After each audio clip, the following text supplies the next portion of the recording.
పహల్గాంలో పర్యాటకులపై ఉగ్రదాడి తరువాత భారత్ పాక్ ఉద్రిక్తతలు ఓ రేంజ్కు చేరి తగ్గిన తర్వాత తొలిసారి ప్రధానమంత్రి నరేంద్ర మోదీ విదేశాల్లో పర్యటించారు.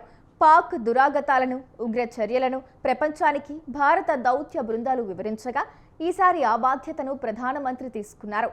సర్ప్రైజ్ కెనడా, క్రొయేషియాలో ప్రధాని మోదీ పర్యటన ఓ మైలురాయిగా విదేశాంగ శాఖ పేర్కొంది. ముఖ్యంగా కెనడాలో జరిగిన G7 శిఖరాగ్ర సదస్సుకు హాజరైన దేశాధినేతలకు ప్రధాని మోదీ స్వయంగా వివరించారు. మూడు దేశాల పర్యటనలో చివరిగా ప్రధానమంత్రి నరేంద్ర మోదీ క్రొయేషియా వెళ్లారు. ఆ దేశంలో పర్యటించిన తొలి భారత ప్రధానమంత్రిగా మోదీ నిలిచారు.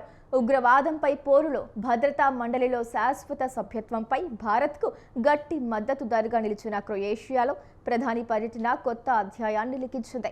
క్రొయేషియా రాజధాని జాగ్రెబ్లో అడుగుపెట్టిన మోదీకి అపూర్వ స్వాగతం లభించింది. ఇరు దేశాల ద్వైపాక్షిక సంబంధాల్లో ఇది ఓ ముఖ్యమైన మైలురాయిగా నిలవనుంది.